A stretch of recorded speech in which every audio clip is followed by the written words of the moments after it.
നമസ്കാരം. ഞാൻ Glarmina P, academic counsellor, IGNOU RC Cochin 1400. ഇന്നത്തെ നമ്മുടെ ക്ലാസ് BPCC 107 സോഷ്യൽ സൈക്കോളജി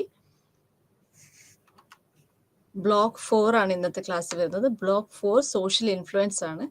അതിൻ്റെ കീഴിൽ നമുക്ക് 3 യൂണിറ്റ്സ് ആണുള്ളത്. Unit 8 social influence, unit 9 aggression and social influence, unit 10 interpersonal attraction and pro social behaviour. അതിൽ യൂണിറ്റ് 8 ആണ് ഇന്ന് നമ്മൾ എടുക്കുന്ന ക്ലാസ്, സോഷ്യൽ ഇൻഫ്ലുവൻസ്. എന്താണ് സോഷ്യൽ ഇൻഫ്ലുവൻസ് ആണ് നമ്മൾ ആദ്യം മനസ്സിലാക്കുന്നത്. It's A change in an individuals thoughts, feelings, attitudes or behaviours that results from interaction with another individual or group.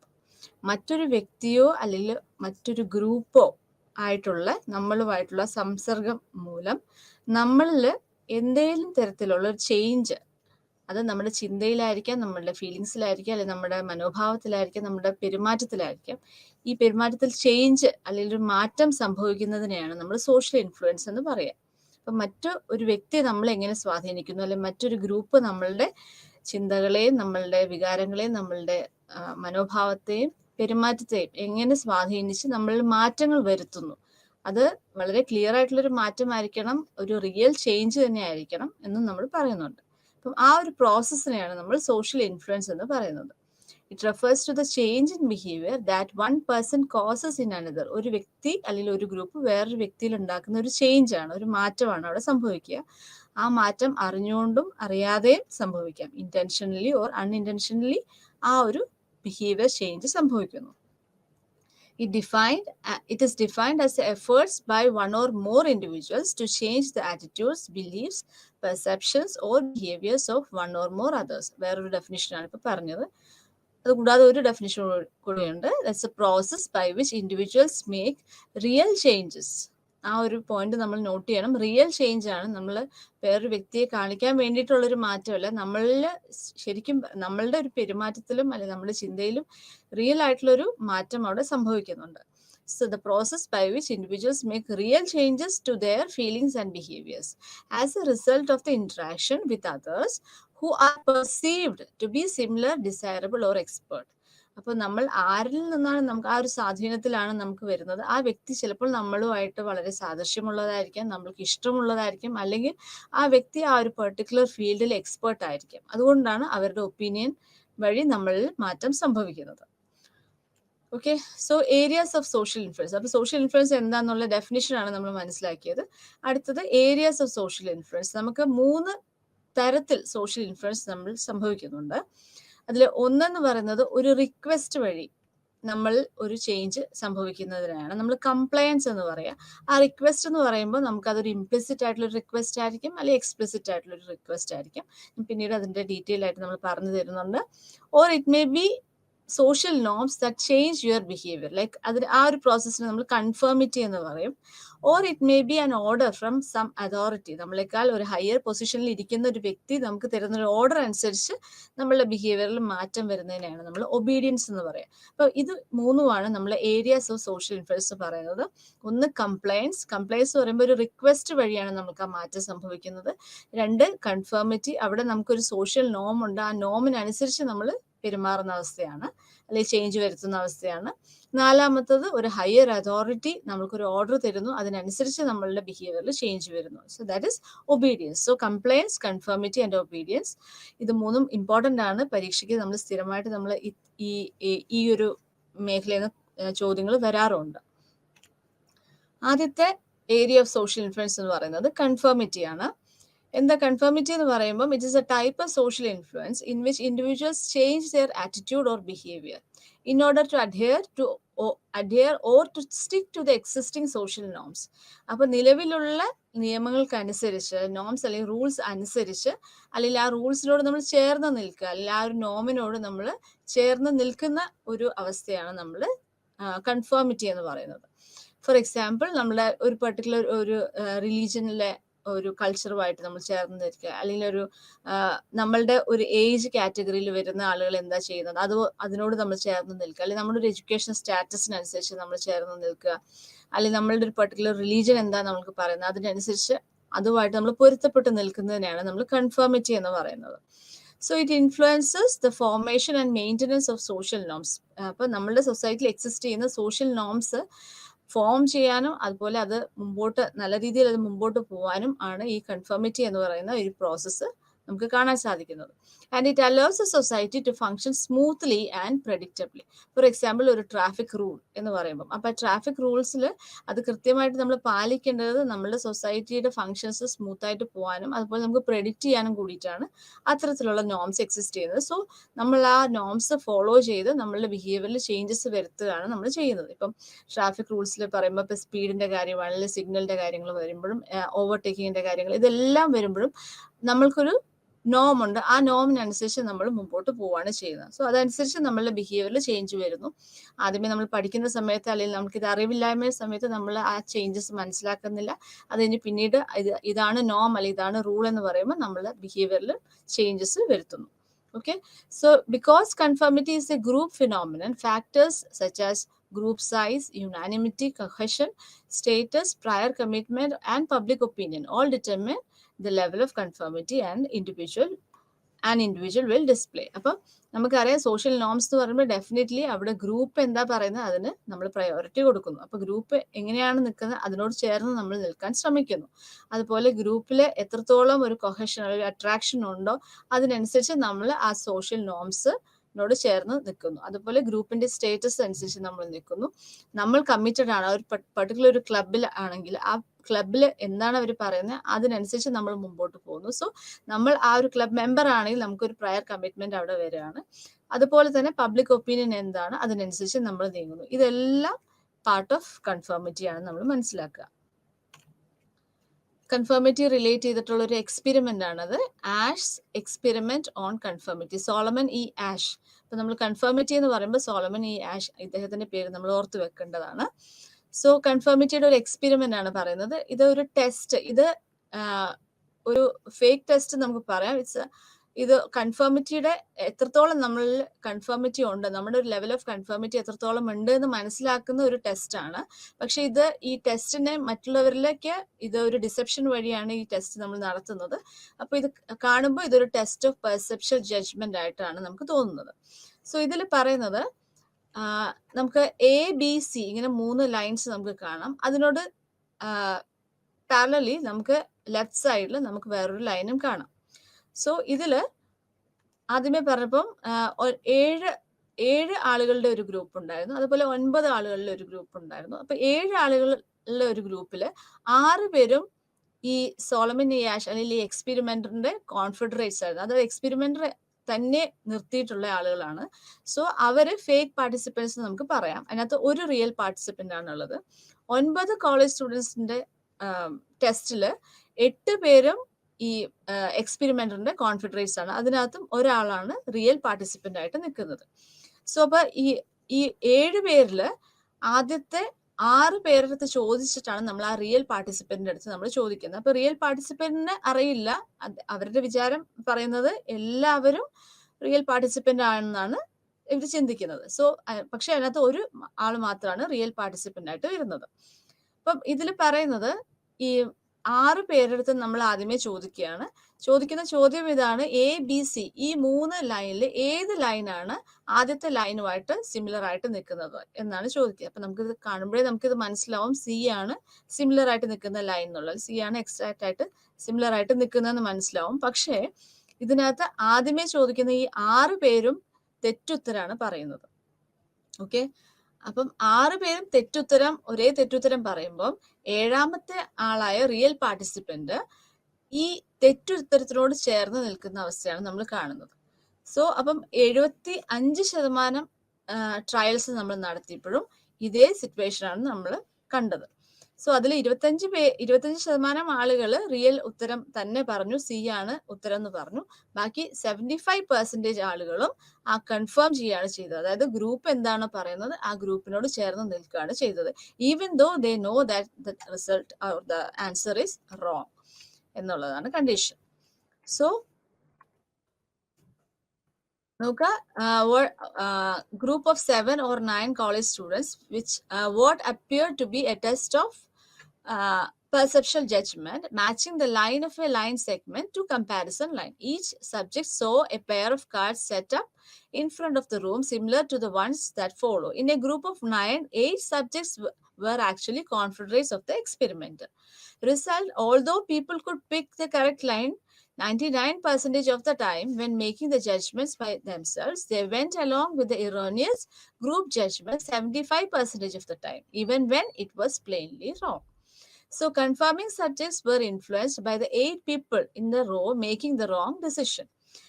അപ്പോൾ ഇതിനകത്ത് റോങ് ആണെന്ന് അറിഞ്ഞിട്ടും 8 പേരും ഈ തെറ്റുത്തരം പറഞ്ഞതുകൊണ്ട് 9ാമത്തെ ഈ റിയൽ പാർട്ടിസിപ്പന്റും ഈ തെറ്റുത്തരം തന്നെ പറയുകയാണ് ചെയ്യുന്നത്.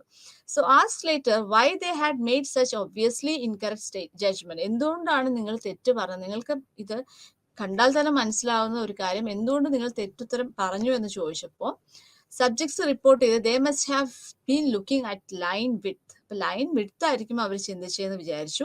പിന്നെ എല്ലാവരും ഇതേ ഉത്തരം തന്നെ പറഞ്ഞെങ്കിൽ അവിടെ ഞാൻ എന്തെങ്കിലും ഒരു ഇൻസ്ട്രക്ഷൻ ആദ്യമേ മിസ്സായി പോയിട്ടുണ്ടാവുമെന്ന് വിചാരിച്ചു.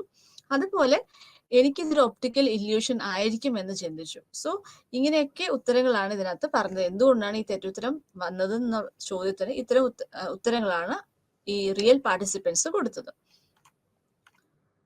സോ അത് കഴിഞ്ഞിട്ട് പിന്നെ ആഷ ചെയ്തത് ഈ ഒരു റിസർച്ച് ഡിസൈനിൽ ചെറിയൊരു ഇന്നോവേഷൻ വരുത്തി, ചെറിയൊരു ചേഞ്ച് വരുത്തി. അപ്പം അവരോട് പറഞ്ഞു ഏതാണ് ഉത്തരം എന്നുള്ളത് നിങ്ങൾ എഴുതിയാൽ മതി, പുറമേക്ക് പറയണം എന്നില്ല എന്ന് പറഞ്ഞു. സോ പുറമേക്ക് പറയേണ്ടതില്ല എന്ന് പറഞ്ഞപ്പോൾ ആളുകളിൽ ഈ ശരി ഉത്തരം പറയാനുള്ള ചാൻസ് അവിടെ കൂടുതലായിട്ട് നമ്മൾ കാണാൻ സാധിച്ചു. So since the participants were not required to openly show their disagreement with group, the incidence of conformity reduced significantly. അപ്പോൾ ഈ 75% എന്നുള്ളത് കുറച്ച് ലെവൽ റെഡ്യൂസ് ചെയ്തതായിട്ട് നമ്മൾ മനസ്സിലാക്കി.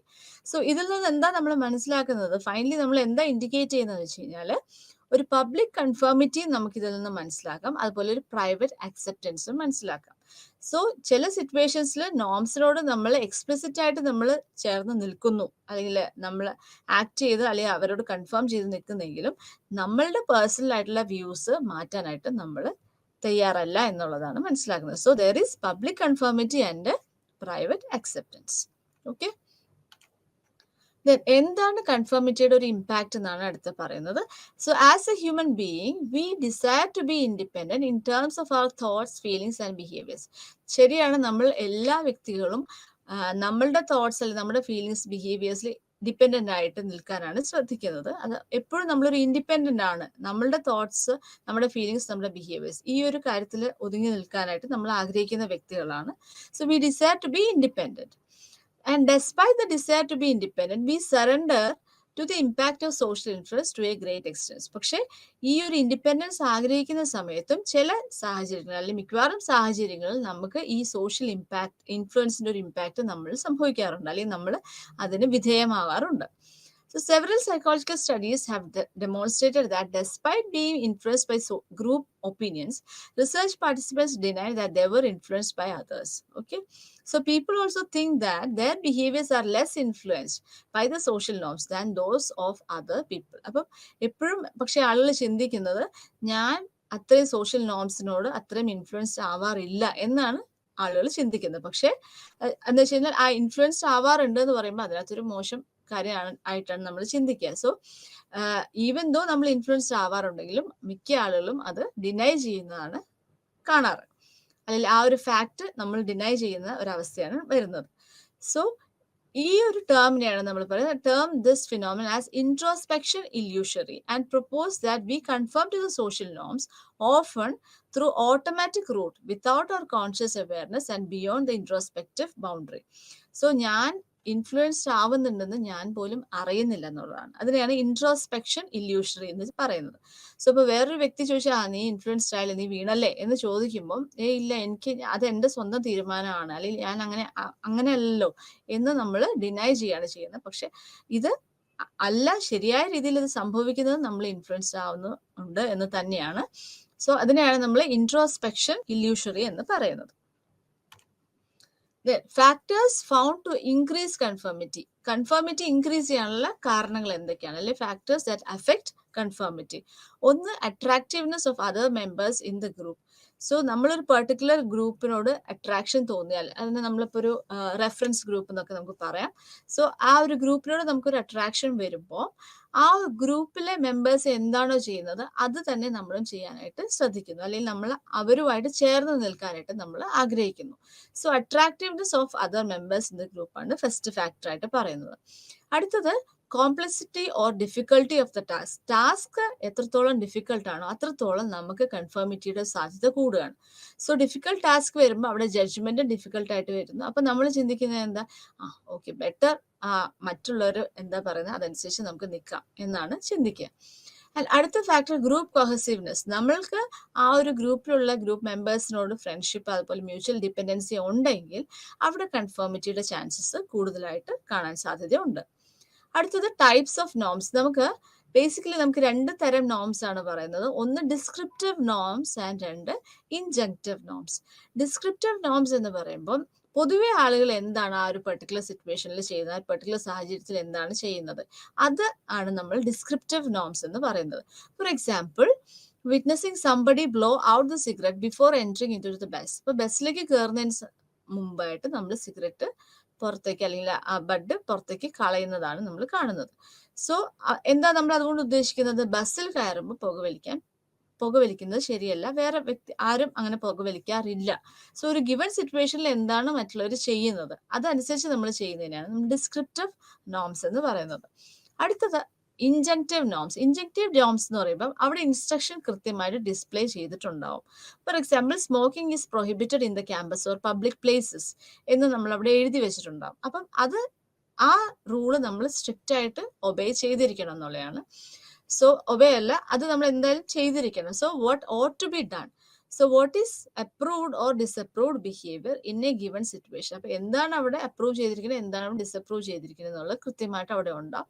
അതനുസരിച്ച് നമ്മൾ മുമ്പോട്ട് നീങ്ങുന്നതിനാണ് നമ്മൾ അത്തരത്തിലുള്ള നോംസിനെയാണ് നമ്മൾ ഇൻജങ്ക്റ്റീവ് നോംസ് എന്ന് പറയുന്നത്. So descriptive norms and injunctive norms.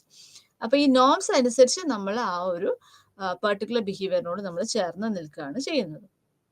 അടുത്ത ഫാക്ടർ എന്ന് പറയുന്നത് ഗ്രൂപ്പ് സൈസ് ആണ്. സോ ഗ്രൂപ്പ് സൈസ് എന്ന് പറയുമ്പോൾ നമ്മൾ എപ്പോഴും ചിന്തിക്കുന്നത് ഒപ്പീനിയൻ അല്ല, ഗ്രൂപ്പ് സൈസ് ലാർജ് ആവുമ്പം ആ ഒരു ലാർജർ ഗ്രൂപ്പിന്റെ ഒപ്പീനിയൻ എന്താണോ അതിനനുസരിച്ച് നമ്മൾ പോവാന്നുള്ളതാണ് പറയുന്നത്. So group size has important effects on the tendency to conform the size of the influencing group. അപ്പം ഏതാണ് നമ്മുടെ ഇൻഫ്ലുവൻസിങ് ഗ്രൂപ്പ് അതിന്റെ സൈസ് ഒരു ഇമ്പോർട്ടൻറ്റ് ഫാക്ടർ ആണെന്നാണ് പറയുന്നത്. So we are likely to conform to the opinion held by the group if the number of group members holding the same opinion is large. That is group size is large. അടുത്തത് reasons for conformity. എന്തുകൊണ്ടാണ് നമ്മൾ confirm ചെയ്യുന്നതിന് 2 reasons ആണ് പറയുന്നത്. ഒന്ന് normative social influence അല്ലെങ്കിൽ the desire to be liked. അടുത്തത് informative social influence, അതായത് desire to be right. So normative social influence പറയുമ്പോൾ ഡിസയർ ടു ബി ലൈക്ഡ് എന്ന് പറയുമ്പോൾ മറ്റുള്ളവർക്ക് ഇഷ്ടപ്പെടണം, അതിന് വേണ്ടിയിട്ട് ഞാൻ അവർ പറയുന്നത് അനുസരിച്ച് ചെയ്യുന്നു, അല്ലെങ്കിൽ അവരെന്താ ചെയ്യുന്നത് അതനുസരിച്ച് ചെയ്യുന്നു. അതാണ് നോർമേറ്റീവ് സോഷ്യൽ ഇൻഫ്ലുവൻസ് എന്ന് പറയുമ്പോൾ. ആൻഡ് ഇൻഫോർമേറ്റീവ് സോഷ്യൽ ഇൻഫ്ലുവൻസ് എന്ന് പറയുമ്പോൾ ഡിസയർ ടു ബി റൈറ്റ്. അപ്പൊ ഇൻഫർമേഷൻ ഏതാണോ റൈറ്റ് എന്ന് ഞാൻ ചിന്തിക്കുന്നു അതിനോട് ചേർന്ന് നിൽക്കുന്നതിനാണ് ഇൻഫോർമേറ്റീവ് സോഷ്യൽ ഇൻഫ്ലുവൻസ് എന്ന് പറയുന്നത്. Okay, so normative social influence occurs when one confirms to be liked or accepted by the members of the group. So it is the function of social impact theory which has 3 components. അപ്പൊ 3 components ആണ് ഇതിനകത്ത് വരുന്നത്. Number increase ചെയ്യുന്നതോറും each person has less of an impact എന്നും പറയുന്നുണ്ട്. So ഗ്രൂപ്പിന്റെ strength എങ്ങനെയാണ്, അതായത് ഗ്രൂപ്പ് എത്രത്തോളം ആ ഒരു പേഴ്സണ് ഇമ്പോർട്ടന്റ് ആണ് എന്നുള്ളതാണ് ഒരു കാര്യം. അതുപോലെ ഗ്രൂപ്പിന് നമ്മൾ എത്രത്തോളം വാല്യൂ കൊടുക്കുന്നുണ്ട് എന്നുള്ളത് വേറൊരു കാര്യം. അടുത്തത് ഇമ്മീഡിയസി, നമ്മൾ ആ ഗ്രൂപ്പുമായിട്ട് എപ്പോഴും ചേർന്ന് നിൽക്കുന്നുണ്ട്. ഇപ്പൊ ചില ഗ്രൂപ്പിൽ ചില സിറ്റുവേഷൻസിൽ നമ്മൾ അവരെ കാണുന്നേ ഇല്ല പിന്നീട്. അങ്ങനെ വരുമ്പോൾ നമ്മുടെ ആ കൺഫേമിറ്റി ലെവൽ അവിടെ കുറഞ്ഞു നിൽക്കാനാണ് സാധ്യത. പക്ഷെ ഞാൻ ആ ഗ്രൂപ്പായിട്ട് എപ്പോഴും ഇടപെടേണ്ട സാഹചര്യമുണ്ട്, എപ്പോഴും എൻ്റെ അടുത്ത് തന്നെയാണ്, ഞാൻ അവരുമായിട്ട് എപ്പോഴും ടൈം സ്പെൻഡ് ചെയ്യേണ്ട ഒരു ആവശ്യമുണ്ടെങ്കിൽ എത്രത്തോളം നമ്മൾ ക്ലോസ് ആണ് അതാണ് അർത്ഥം വരുന്നത്. അതനുസരിച്ച് നമ്മുടെ കൺഫേമിറ്റി ലെവൽ അല്ലെങ്കിൽ നോർമേറ്റീവ് സോഷ്യൽ ഇൻഫ്ലുവൻസ് ലെവൽ കൂടുമെന്നാണ് പറയുന്നത്. So when accuracy is not very important. അതുപോലെ ആക്യുറസി, അതായത് അവിടെ ഇപ്പോൾ ശരി തെറ്റല്ല ഇത്രയും ആക്യുറേറ്റ് ആവണം എന്ന് നിർബന്ധമില്ലെങ്കിൽ അവിടെ നമ്മൾ റോങ് ആൻസർ ആയിരിക്കും നല്ലത് than risk of social disapproval. അവിടെ മറ്റുള്ളവർ നമ്മളെ ഒറ്റപ്പെടുത്തുക അല്ലെങ്കിൽ മാറ്റി നിർത്തുന്നതിനേക്കാൾ നല്ലത് അവരോട് കൂടി ചേർന്ന് ആ ഒരു തെറ്റ് ഉത്തരം ആയിട്ട് മുമ്പോട്ട് പോവുക, അല്ലെങ്കിൽ തെറ്റ് ആൻസറുമായിട്ട് മുമ്പോട്ട് പോകുന്നതാണ് നല്ലത് എന്നാണ് ചിന്തിക്കുന്നത്. ഓക്കെ, സോ ഇതാണ് നോർമേറ്റീവ് സോഷ്യൽ ഇൻഫ്ലുവൻസ് എന്ന് പറയുന്നത്. സോ നോം എന്ന് നമ്മൾ ഓർത്താൽ മതി. And it is a desire to be liked or accepted by the members of the group.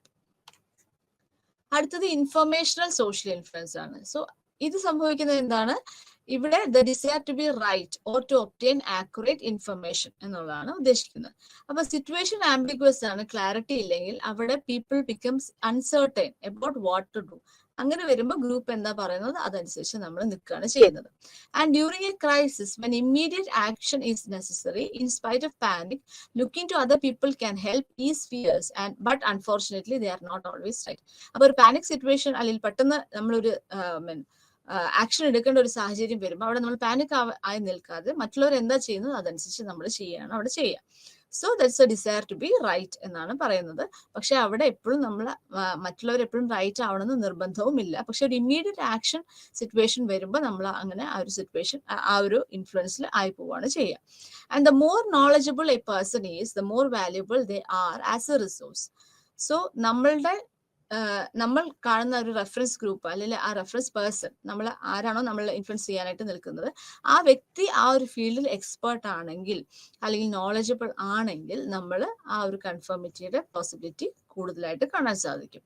So Musafir ഷെരീഫിന്റെ ഒരു ഓട്ടോ കൈനറ്റിക് എക്സ്പെരിമെന്റ് ഉണ്ട്. സോ അതിൽ പറയുന്നത് ഒരു ഡാർക്ക് റൂമിൽ ഒരു ലൈറ്റ് മാത്രമാണ് കാണുന്നത്.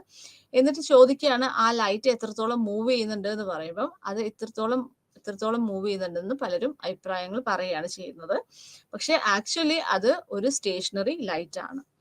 ഓക്കെ, സോ കൺഫർമിറ്റിയിൽ അപ്പൊ അവിടെ കൺഫ്യൂഷൻ വരുമ്പം അവിടെ ആരാണോ കുറച്ച് നോളജബിൾ എന്ന് ഞാൻ ചിന്തിക്കുന്നത് ആ വ്യക്തി എന്താ പറയുന്നത് അതുപോലെ തന്നെ നമ്മളും പറയാനായിട്ട് ശ്രമിക്കുകയാണ് ചെയ്യുന്നത്. ബിക്കോസ് നമ്മളുടെ ഒരു അസംഷൻ ആണ് ആ വ്യക്തി റൈറ്റ് ആയിരിക്കും എന്നുള്ളത്, അല്ലെങ്കിൽ ആ ഗ്രൂപ്പ് പറയുന്നത് ശരിയായിരിക്കും എന്നുള്ളൊരു അസംഷനിലാണ് നമ്മളവിടെ പോകുന്നത്. അവിടെ അവർ നമ്മളെ സ്നേഹിക്കണം എന്ന് വിചാരിച്ചാൽ, അല്ലെങ്കിൽ നമ്മൾ അക്സെപ്റ്റ് ചെയ്യണം എന്ന് വിചാരിച്ചിട്ടല്ല, അവരായിരിക്കും റൈറ്റ് എന്ന് ചിന്തിച്ചിട്ടാണ് നമ്മൾ ചെയ്യുന്നത്. So that is informational social influence. So it often results in the internalisation or private acceptance. നേരത്തെ നമ്മൾ പറഞ്ഞിരുന്നത്.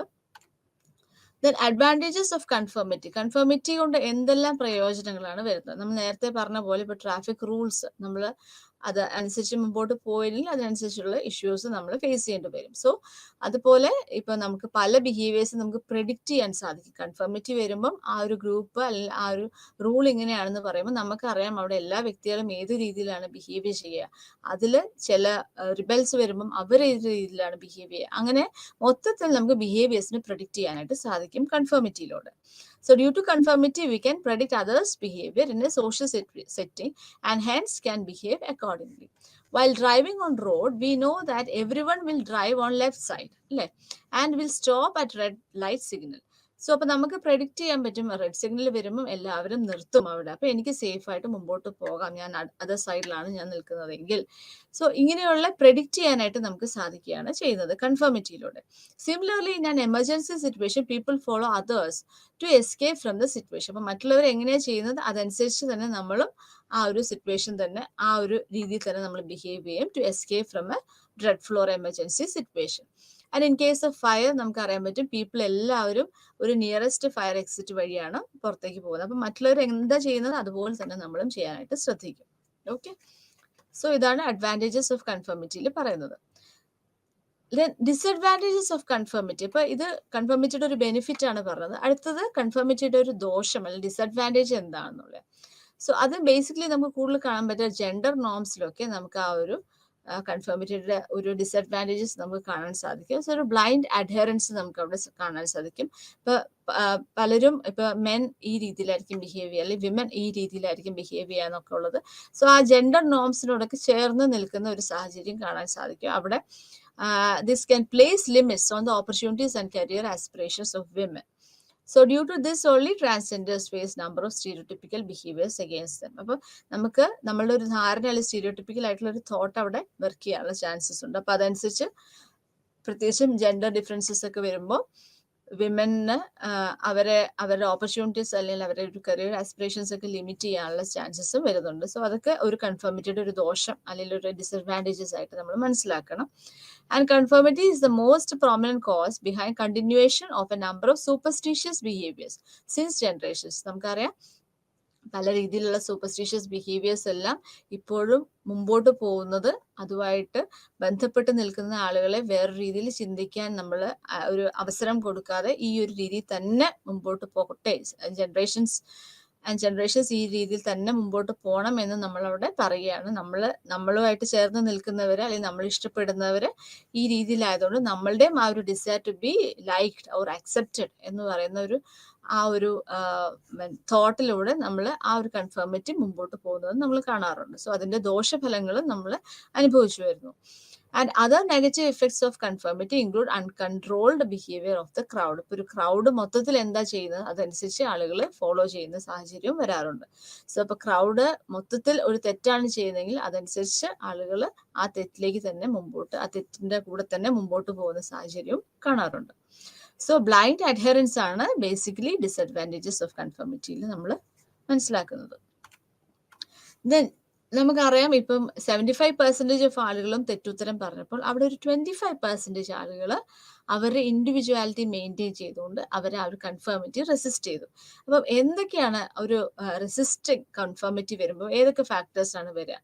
One is need to maintain individuality. അപ്പൊ നമ്മൾ ആരൊക്കെ ഉണ്ടെങ്കിലും ആരൊക്കെ ഇല്ലെങ്കിലും നമ്മൾ മറ്റുള്ളവരിൽ നിന്ന് വ്യത്യസ്തമായിരിക്കണം, അല്ലെങ്കിൽ നമ്മളുടെ ചിന്തകളും മറ്റുള്ളവർ നമ്മളുടെ ചിന്തകളെയോ അല്ലെങ്കിൽ നമ്മുടെ ഫീലിങ്സിനെയോ അല്ലെങ്കിൽ നമ്മുടെ ബിഹേവിയേഴ്സിനെയോ സ്വാധീനിക്കരുത് എന്ന് ചിന്തിക്കുന്നതാണ് ഒരു കാരണമായിട്ട് പറയുന്നത്. സോ അത്തരത്തിലുള്ള ആളുകളിൽ കൺഫർമിറ്റി റെസിസ്റ്റ് ചെയ്യാനുള്ള പോസിബിലിറ്റി നമുക്ക് കാണാൻ സാധിക്കും. അപ്പൊ നമുക്കറിയാം, ഇത് കേൾക്കുമ്പോൾ തന്നെ നമുക്ക് മനസ്സിലാവും ഇത്തരത്തിലുള്ള നീഡ് അല്ലെങ്കിൽ ആ ഒരു ഇൻഡിവിജ്വാലിറ്റി മെയിൻറ്റെയിൻ ചെയ്യണമെന്നുള്ള ഇത്തരത്തിലുള്ള നീഡ് കൂടുതലും കാണുന്നത് ഇൻഡിവിജ്വലിസ്റ്റിക് കൾച്ചേഴ്സിലായിരിക്കും and lower in collectivistic culture. ഇപ്പൊ ഒരു ഇന്ത്യൻ കൾച്ചറിലൊക്കെ വരുമ്പം ആ ഒരു need or the desire to be liked അല്ലെങ്കിൽ അക്സെപ്റ്റഡ് എന്ന് പറയുന്ന കാര്യങ്ങളൊക്കെ കൂടുതലായിട്ട് കാണാൻ സാധിക്കും. അപ്പൊ അവിടെ ഇൻഡിവിജ്വാലിറ്റി അത്രയും മെയിൻറ്റെയിൻ ചെയ്യേണ്ട ഒരു സാഹചര്യം കുറവായിരിക്കും. അടുത്തത് need to maintain personal control, choosing to behaviour in a manner that others do restricts our personal freedom. നമ്മളുടെ ഫ്രീഡം എന്താണോ ആ ഫ്രീഡത്തിന് റെസ്ട്രിക്ട് ചെയ്യുന്ന രീതിയിൽ മറ്റുള്ളവർ നമ്മളുടെ അടുത്ത് ഇൻഫ്ലുവൻസ് ചെയ്യാൻ വരുമ്പോൾ നമ്മളത് റെസ്ട്രിക്ട് ചെയ്യുന്ന സാഹചര്യമാണ് need to maintain personal control. അത് തന്നെയല്ല, അതിൽ നിന്ന് വരുന്ന എന്ത് ദോഷമാണെങ്കിലും അത് എൻ്റെ മാത്രം റെസ്പോൺസിബിലിറ്റി ആണെന്നും അവർ ചിന്തിക്കും. Okay, the next is norms that encourage individualism. So there are certain groups in the society that have been created for fighting against social evils and for bringing revolution in the society. So society ഏതെങ്കിലും തരത്തിലുള്ള revolution ഉണ്ടാക്കണം എന്ന് ചിന്തിക്കുന്നവരാകുമ്പോൾ അവരെന്താ ചെയ്യുക, അവിടെ ഒരു സൊസൈറ്റിയിൽ എന്താണ് എക്സിസ്റ്റ് ചെയ്യുന്ന നോംസ് എന്ന് പറയുമ്പം അതിനോട് എതിരായിട്ട് നിൽക്കുന്ന ഒരു സാഹചര്യമായിരിക്കും വരിക. സോ ആ ഒരു ഗ്രൂപ്പിൽ ആണ് നമ്മൾ നിൽക്കുന്നതെങ്കിൽ അവിടെ സൊസൈറ്റിയുടെ റൂൾസുമായിട്ട് കൺഫേം ചെയ്യുന്ന സാഹചര്യവും കുറവായിരിക്കും. സോ അതാണ് നോംസ് ദാറ്റ് എൻകറേജ് ഇൻഡിവിജ്വലിസത്തിൽ പറയുന്നത്. So need to maintain individuality, need to maintain personal control and needs that encourage individualism.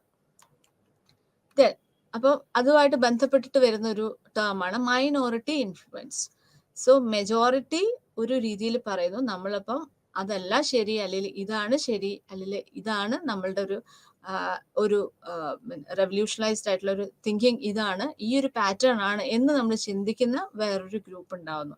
ആ ഒരു ഗ്രൂപ്പിനെയാണ് നമ്മൾ മൈനോറിറ്റി ഗ്രൂപ്പ് എന്ന് പറയുന്നത്. അപ്പം അവരോട് ഇൻഫ്ലുവൻസ്ഡ് ആയി നിൽക്കുന്ന ഒരു സാഹചര്യത്തിനെയാണ് നമ്മൾ മൈനോറിറ്റി ഇൻഫ്ലുവൻസ് എന്ന് പറയുന്നത്. So although conformity generally leads individuals to think and act more like groups, individuals are occasionally able to reverse this tendency. So group എന്താണോ പറയുന്നത് അതിന് നേരെ ഓപ്പോസിറ്റ് ആയിട്ട് നമ്മൾ ചെയ്യുന്നതിനെയാണ് നമ്മൾ റിവേഴ്സിങ് ടെൻഡൻസി എന്ന് പറയുന്നത്. And change the people around them. So this is known as minority influence, a special case of informational influence. അപ്പൊ അവിടെ the desire to be right തന്നെയാണ് വരുന്നത്, പക്ഷെ ഒരു മൈനോറിറ്റി ആളുകൾ മാത്രമാണ് അവിടെ വരുന്നുള്ളൂ.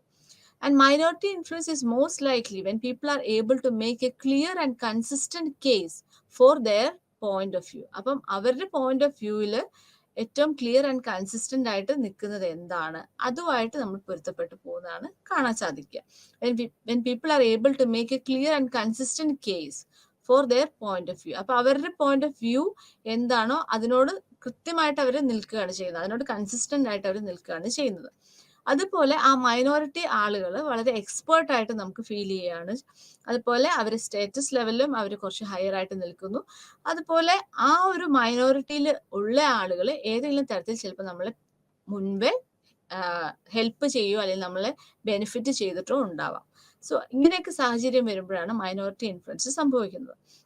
And another form of minority influence can sometimes override conformity effects and lead to unhealthy group dynamics. അപ്പോൾ ചില കേസിൽ ഇത്തരത്തിലുള്ള മൈനോറിറ്റി ഇൻഫ്ലുവൻസ് വരുമ്പോൾ അൺഹെൽത്തി ഗ്രൂപ്പ് ഡൈനാമിക്സും വരാനുള്ള ചാൻസസ് ഉണ്ട്. സോ അപ്പോൾ ഒരു ഹെൽത്തി ഗ്രൂപ്പ് ഫംഗ്ഷനിങ്ങിൽ അത് എഫക്റ്റ് ചെയ്യേണ്ട ഒരു സാഹചര്യവും വരാറുണ്ട്. Okay, so that is minority influence and conformity.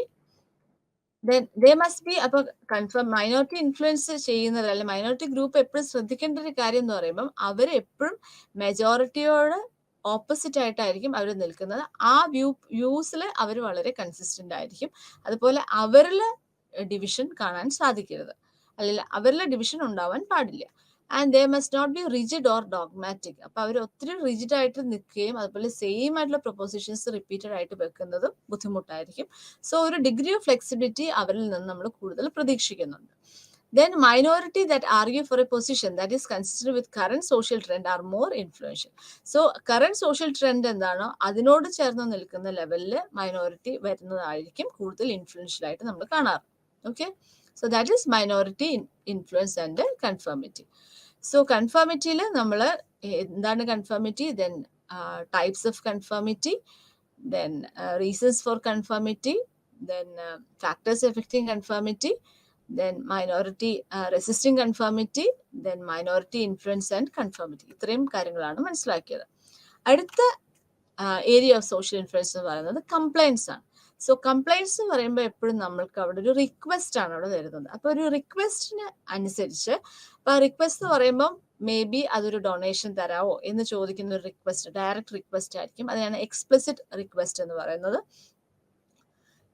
രണ്ടാമത്തത് എന്ന് പറയുന്നത് ഇംപ്ലിസിറ്റ് റിക്വസ്റ്റ് ആണ്. ഇംപ്ലിസിറ്റ് റിക്വസ്റ്റ് എന്ന് പറയുമ്പോൾ ഇപ്പോൾ ഒരു അഡ്വർടൈസ്മെന്റ്, അപ്പൊ അവർ നമ്മൾ ഡയറക്റ്റ് വന്ന് പർച്ചേസ് ചെയ്യാനോ അല്ലെങ്കിൽ പ്രോഡക്ട്സ് കാണിക്കുകയോ ചെയ്യുന്നതല്ല, പക്ഷെ അവർ പ്രൊമോട്ട് ചെയ്യാണ് അല്ലെ, അവര് പ്രോഡക്ട്സ് പ്രൊമോട്ട് ചെയ്യാണ് ത്രൂ അഡ്വർടൈസ്മെന്റ്. സോ അതാണ് ഇംപ്ലിസിറ്റ് റിക്വസ്റ്റ് എന്ന് പറയുന്നത്.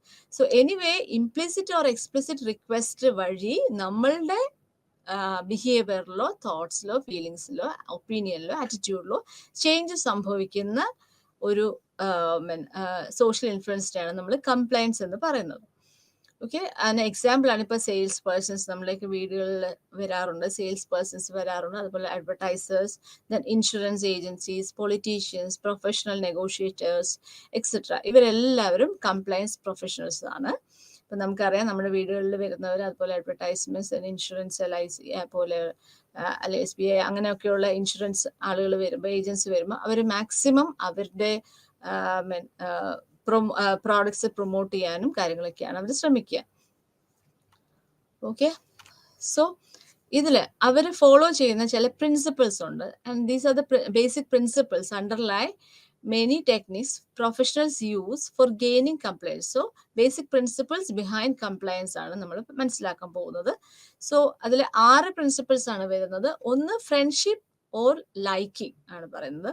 സോ ഫ്രണ്ട്ഷിപ്പ് ഓർ ലൈക്കിംഗിൽ നമ്മൾ പറയുന്നത് we are more willing to comply with requests from friends or from people we like than with requests from strangers or people we do not like. അപ്പൊ നമ്മൾക്ക് ഇഷ്ടമുള്ളതും നമ്മൾക്ക് പരിചയമുള്ളതും നമ്മുടെ ഫ്രണ്ടായിട്ട് നിൽക്കുന്നവരും അവര് നമ്മളടുത്ത് റിക്വസ്റ്റ് ചെയ്യുമ്പോൾ അതിനോട് നമ്മൾ കൂടുതൽ കംപ്ലൈൻസ് കാണിക്കാറുണ്ട് ദാൻ നമ്മൾക്ക് അറിയില്ലാത്തവര്, നമ്മുടെ സ്ട്രേഞ്ചേഴ്സ് അല്ലെങ്കിൽ നമുക്ക് ഇഷ്ടമില്ലാത്തവര് നമ്മുടെ അടുത്ത് വന്ന് റിക്വസ്റ്റ് ചോദിച്ച് നമ്മൾ കംപ്ലൈൻസ് അവിടെ കുറവായിട്ടാണ് കാണുക. സോ അതാണ് ഫസ്റ്റ് ബേസിക് പ്രിൻസിപ്പിൾ എന്ന് പറയുന്നത്, that is friendship or liking. രണ്ടാമത്തെ principle commitment or consistency. So once we commit our self to a position or an action, അപ്പോൾ ഞാൻ കമ്മിറ്റ് ചെയ്താൽ പിന്നെ നമ്മൾക്ക് അവിടെ മാറ്റാനായിട്ട് ബുദ്ധിമുട്ടായിരിക്കും അല്ലേ. So we are more willing to say or do things that fit with committed positions in various ways. അപ്പോൾ നമ്മൾ ഓക്കെ ഞാൻ ചെയ്യാം, അല്ലെങ്കിൽ ഞാൻ അത് വാങ്ങിക്കാം, അല്ലെങ്കിൽ ഞാൻ അതിനെക്കുറിച്ച് ചിന്തിക്കാം എന്ന് പറഞ്ഞു കഴിഞ്ഞാൽ പിന്നെ നമ്മളുടെ ആ വാക്ക് നിലനിർത്താൻ വേണ്ടിയിട്ട് നമ്മൾ ചെയ്യുന്ന ഒരു കംപ്ലയൻസ് ആണ്. ആ ഒരു പ്രിൻസിപ്പിളിനെയാണ് നമ്മൾ കമ്മിറ്റ്മെന്റ് ഓർ കൺസിസ്റ്റൻസി പ്രിൻസിപ്പിൾ എന്ന് പറയുന്നത്. Next is scarcity. സ്കേഴ്സിറ്റി എന്ന് പറയുമ്പം നമ്മൾ കൂടുതൽ വാല്യൂ കൊടുക്കുന്നത്, അല്ലെങ്കിൽ നമുക്കൊരു വർത്തി ആയിട്ട് തോന്നുന്നത്, അല്ലെങ്കിൽ ഇപ്പം തീർന്നുകൊണ്ടിരിക്കുന്ന അല്ലെങ്കിൽ വളരെ സ്കേഴ്സ് ആയിട്ട് നിൽക്കുന്ന ഓപ്പർച്യൂണിറ്റീസ്, ഇതൊക്കെ ഗ്രാബ് ചെയ്യാനായിട്ട് ആളുകൾക്ക് ഒരു ടെൻഡൻസി ഉണ്ട്. സോ അവിടെ സ്കാസിറ്റി പ്രിൻസിപ്പിൾസ് ആണ്. അപ്പൊ ഈവൻ ദോ നമ്മൾക്ക് ആ ഒരു പ്രോഡക്റ്റ് കൊണ്ട് വലിയ മെച്ചമില്ല, അല്ലെങ്കിൽ നമ്മളത് അത്ര ഉപയോഗിക്കുന്നില്ലെങ്കിൽ കൂടി സ്കാസിറ്റി എന്ന് പറയുന്ന ഒരു അവസ്ഥ വരുമ്പോൾ നമ്മൾ അത് പെട്ടെന്ന് ഗ്രാബ് ചെയ്യാനുള്ള ഒരു ടെൻഡൻസിയാണ് അവിടെ വരുന്നത്. സോ നമ്മൾ എപ്പോഴും ലൂസിങ്ങിനെ കുറിച്ച് നമ്മൾ കൂടുതൽ ചിന്തിക്കും ദാൻ ഗെയിനിങ് എന്ന് പറയുന്നതാണ് മനസ്സിലാക്കുന്നത്. സോ ആ ഒരു പ്രിൻസിപ്പിളിനെയാണ് നമ്മൾ സ്കാസിറ്റി പ്രിൻസിപ്പിൾ എന്ന് പറയുന്നത്. അടുത്തത് റെസിപ്രോസിറ്റി. റെസിപ്രോസിറ്റി എന്ന് പറയുമ്പോൾ എന്താണ്? We are generally more willing to comply with a request from someone who has previously provided a favor or concession to us than to someone who has not. അപ്പൊ നമ്മൾക്ക് എപ്പോഴെങ്കിലും ആ ഒരു വ്യക്തിയോ അല്ല ആ ഒരു ഗ്രൂപ്പോ നമ്മളെ സഹായിച്ചിട്ടുണ്ടാവാം. സോ അതിന് പകരമായിട്ട് നമ്മൾ അവർ ചോദിക്കുന്നത്, അല്ലെങ്കിൽ അവരുടെ ആ ഒരു റിക്വസ്റ്റ് നമ്മൾ ഏറ്റെടുത്ത് ചെയ്യുന്ന, അതുവഴി നമ്മളുടെ ബിഹേവിയറിൽ ചേഞ്ച് വരുത്തുന്നതിനാണ് ആ ഒരു പ്രിൻസിപ്പിളാണ് നമ്മൾ റെസിപ്രോസിറ്റി എന്ന് പറയുന്നത്. സോ അവര് നമ്മൾക്ക് ചെയ്തതിന് നമ്മൾ തിരിച്ച് ചെയ്യുന്ന ഒരു അവസ്ഥയാണ് റെസിപ്രോസിറ്റി എന്ന് പറയുമ്പോൾ. Next social validation. Social validation എന്ന് പറയുമ്പോൾ a tendency to comply with a request for some action if this action is consistent with what we believe person similar to ourselves are doing or thinking. We want to be correct and one way to do so is to act and think like others. So social validation എന്ന് പറയുമ്പോൾ എൻ്റെ പോലെ അല്ലെങ്കിൽ എൻ്റെ അവസ്ഥയുള്ള ആരെങ്കിലുമൊക്കെ ഈ ഒരു കാര്യം ചെയ്തിട്ടുണ്ടാവും. സോ അതുകൊണ്ട് ഞാനും ചെയ്യുന്നു. So it's a desire to be correct. Or ഒരു ഇൻഫർമേഷണൽ സോഷ്യൽ ഇൻഫ്ലുവൻസ് എന്ന് പറഞ്ഞ പോലെ തന്നെ നമ്മൾ മറ്റുള്ളവർ നമ്മളെ ഇഷ്ടപ്പെടാനും നമ്മൾക്ക് ഇഷ്ടമുള്ളവർ എന്താ ചെയ്യുന്നത് അതുപോലെ തന്നെ നമ്മൾ ചെയ്യാനും ശ്രമിക്കുന്നതിനാണ് നമ്മൾ സോഷ്യൽ വാലിഡേഷൻ എന്ന് പറയുന്നത്.